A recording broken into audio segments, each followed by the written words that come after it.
Hello and welcome everyone to my Let's Play Tomb Raider 1. This is Algadis115 speaking. Well, it's been quite some time since I've last did this, but yeah, let's just say I've been busy. Don't want to go into too much detail.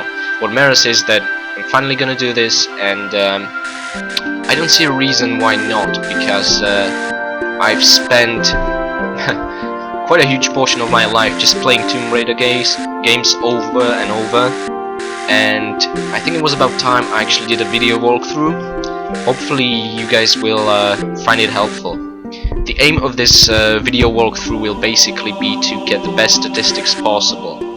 Now, what that means is that I'll try to get all the pickups and every single level of the game, find all secrets in the game, and also try to kill all enemies to generally just have the best statistics available. Now, some of you who've played Tomb Raider 1 might probably wonder how is it possible to get all secrets in the game, because in vanilla version it was not. However, the reason was that in the very last level of the game, containing 3 secrets, the first and the third secrets both had the ID of being the first secret.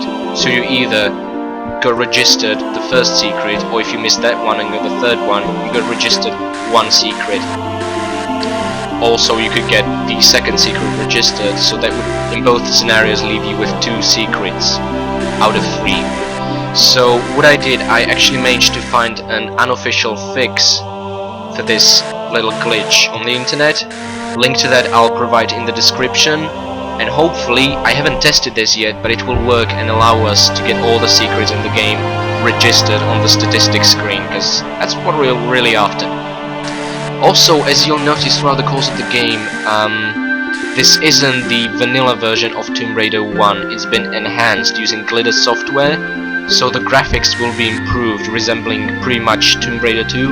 And also, as you can hear, we got the music of the main menu working, we got the ambient sounds working, and we also got the PS1 version sounds and music fully working into the game, which is amazing, because back in 1990s when they did the PC port from Sega Saturn and PlayStation 1 version, they messed up basically, and the graphics got worse, and the music either disappeared completely, or some scripted tunes from the in-game levels just completely disappeared and didn't make it to the PC port for one reason or another.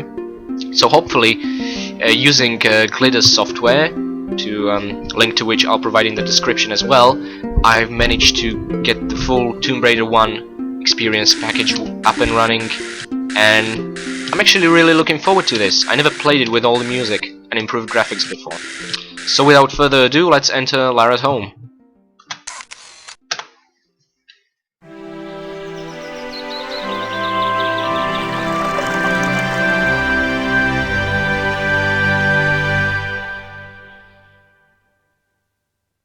Welcome to my home. I'll take you on a guided tour.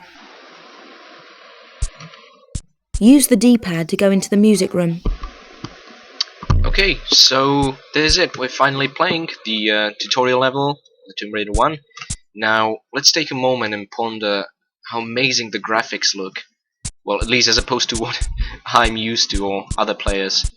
It looks absolutely brilliant, doesn't it? Pretty much like Tomb Raider 2, just, yeah, the Lara model is a bit edgy and stuff. At any rate, so yeah, this is basically a safe environment to try out your controls and stuff. Now, whilst I'm familiar with the controls, I just didn't feel like leaving anything out, so I felt like, yeah, why the hell not? Just do the tutorial level just to basically show you what Lara's mansion looks like in the first game, if that's what you're really interested in. Anyway, as she said, let's use the D-pad to enter the music room.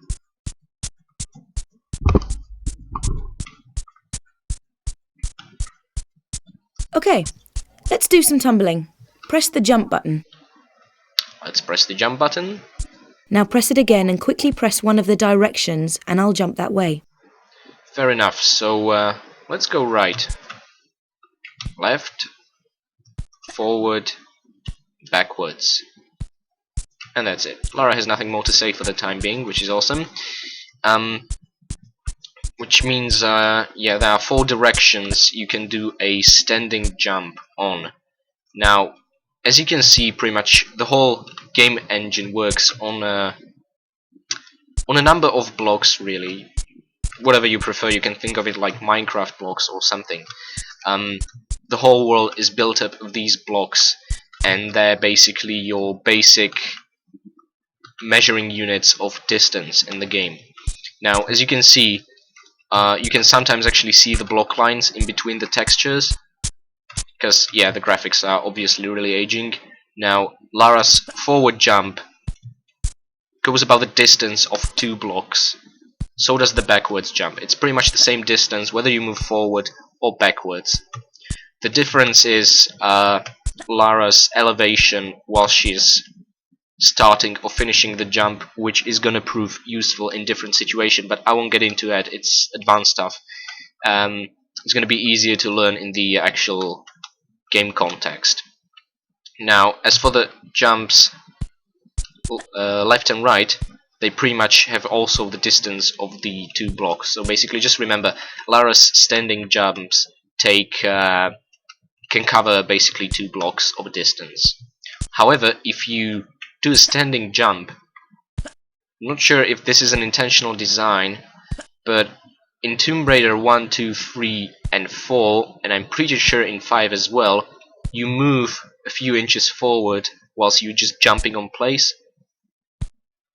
Might not be visible and after jumping twice, but do it 5 times and you'll find yourself moved a bit forward, which is extremely useful to grab certain ledges, and also using certain bugs and glitches, but I'm not going to get into details about those in this video walkthrough, because I want to show you how the game was pretty much intended to be played. Ah, the main hall. Sorry about the crates. I'm having some things put into storage and the delivery people haven't been yet. Okay, so this means this mansion is relatively new. Well, they actually picked up on this in Tomb Raider Anniversary. Yeah, there was a different set of problems there though. At any rate, let's inspect the crate, seeing as it's the only interesting feature around. By the way, I find it that Lara can just move more quickly if she's jumping. Not sure if that's actually the case, but it just feels better than passively holding the D-pad forward. So there are a couple of rooms here that we can't access, or mysterious, but we'll be able to access them in the Tomb Raider 2 and 3, which is actually awesome. So let's go downstairs. Run up to a crate, and while still pressing forward, press action, and I'll vault up onto it. Okay, vaulting, or climbing, or whichever you prefer. This is, by the way, probably Indiana Jones The Lost Ark reference. Yeah, just basically in Lara's main hall, just standing there minding his own business. It's kind of like the warehouse in Indiana Jones with all the crates full of relics and stuff. Oh well. At any rate, so while pressing forward and pressing the control key, Lara can climb obstacles. Now, over here we have 3 crates of 3 different sizes. We have the lowest one, which is basically a really quick vault. Now, there's also this sort of vault. Takes a little longer. Now, and the highest crate, which is a high 1 block, it takes actually for Lara to jump, grab onto the ledge, and climb up. Now, this can be done automatically by just holding control whilst going forward. Or what you can also do is do it manually by pressing the jump button, pressing control to grab the ledge, and pressing forward to climb. Whichever one you prefer. I sometimes do that when I'm undecided that I actually want to climb, and I just reconsider in between the move. At any rate, that way is blocked by the large crates on the right, so we can only go to the left.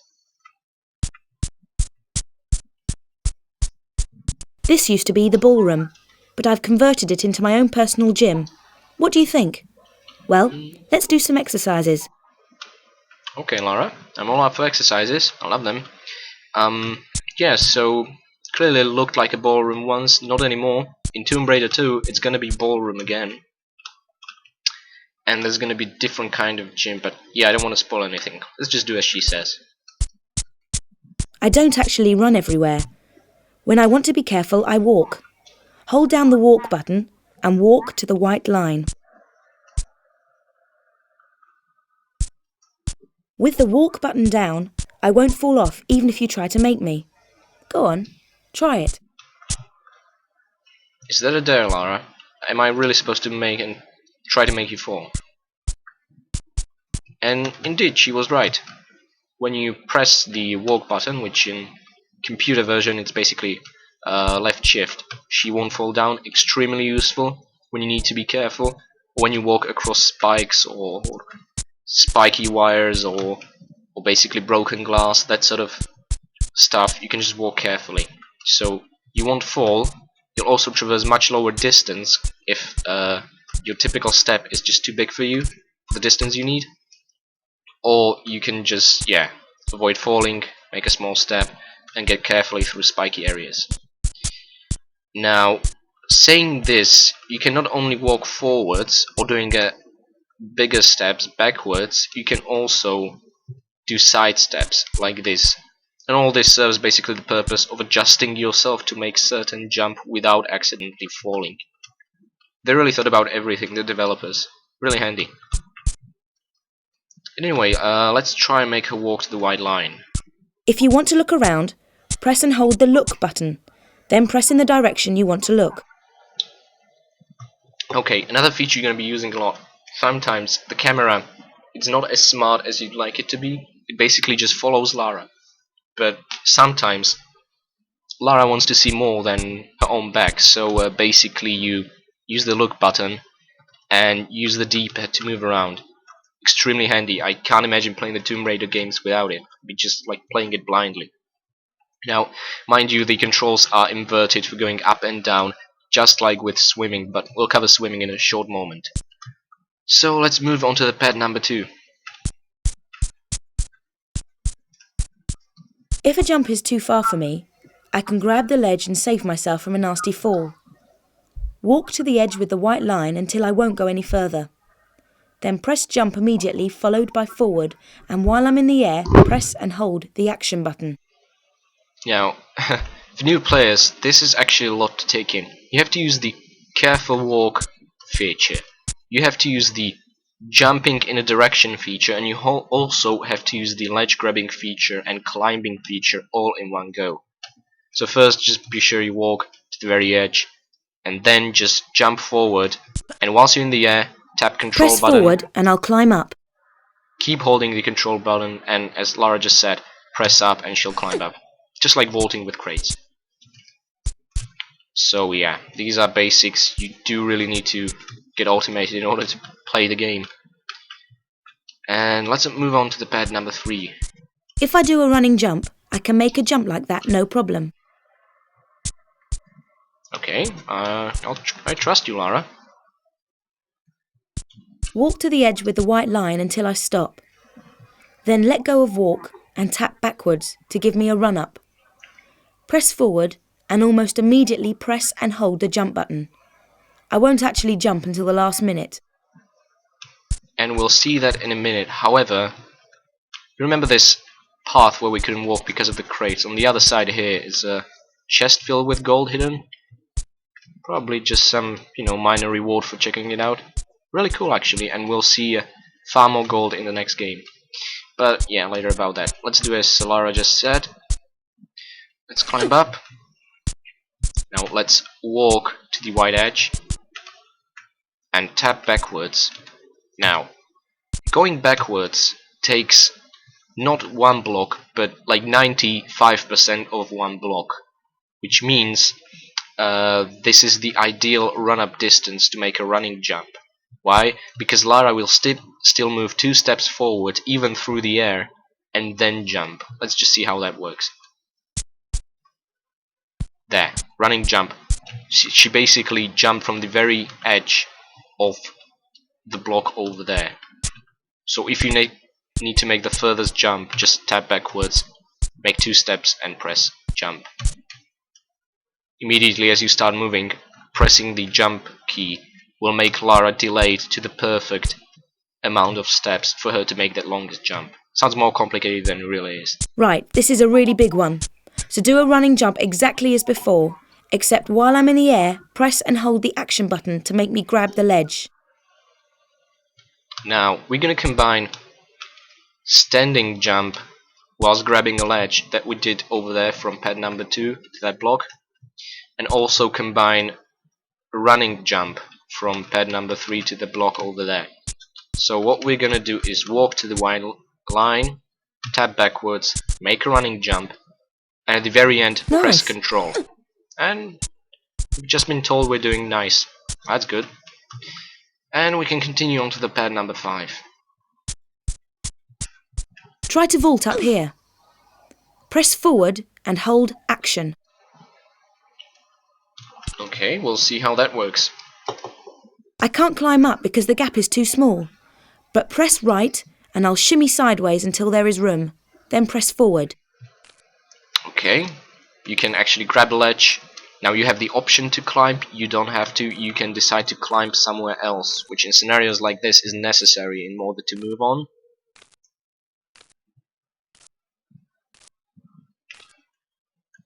This looks climbable. Tap backwards and I'll jump off backwards. Immediately press and hold the action button and I'll grab the ledge on the way down. Let's see how that works. Just tap backwards, hold the action button, she'll grab it as if you were just jumping on it. Pretty handy, because this way you'll actually make a smaller drop than you normally would. Basically, Lara's full body length will deduct from the total amount of height you will drop down, thus ensuring you won't lose any health or lose less health than you normally would from a drop. So keep that in mind, very handy to be safe. Now what I just did when I dropped is a flip or roll, or however you want to call it.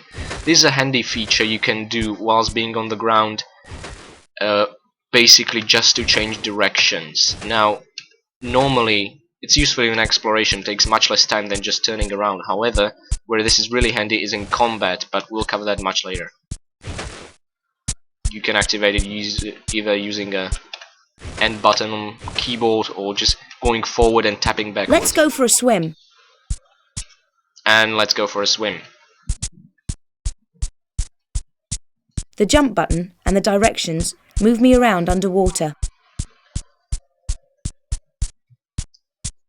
Indeed they do, and the directions work just the same way as if you're looking. So basically up and down are inverted, you just have to get used to that. Now we could just drop into the water or jump into the water, but what I prefer to do is actually swan diving into the water. And the way you do this is you jump forward and then press walk button, which in my case is left shift. Just like that, pretty stylish. Now holding the jump button, Lara swims in a direction, and using the D-pad you stir her in the direction you want to. Now, up and down are inverted, that's it. So let's resurface because we're running out of air. Whenever you're underwater, obviously Lara has to hold her breath, and you have a limited amount of time to do whatever business you feel like doing. Air! Just use forward and left and right to manoeuvre around on the surface. Press jump to dive down for another swim about, or go to the edge and press action to climb out. Okay, first of all, that was the worst I've ever heard. But at any rate, you can move whilst you resurfaced on the water. However, this takes so much time, you probably won't have the patience or the luxury of time to do this. So if you want to get to the other end, what I prefer to do is just swim down again and resurface at the other end much quicker. But if for any reason you want to move around like this, feel free to. You can also actually sidestep while being on the very surface of the water. Now to get out, you basically vault like over a crate by holding the control key and pressing forward on the D-pad, and that's pretty much it for the tutorial. Now there are some things I haven't covered yet because they'll be more suitable for an actual levels, like the first one we're about to head into right now. So yeah, stay tuned for the next level. Right, now I'd better take off these wet clothes.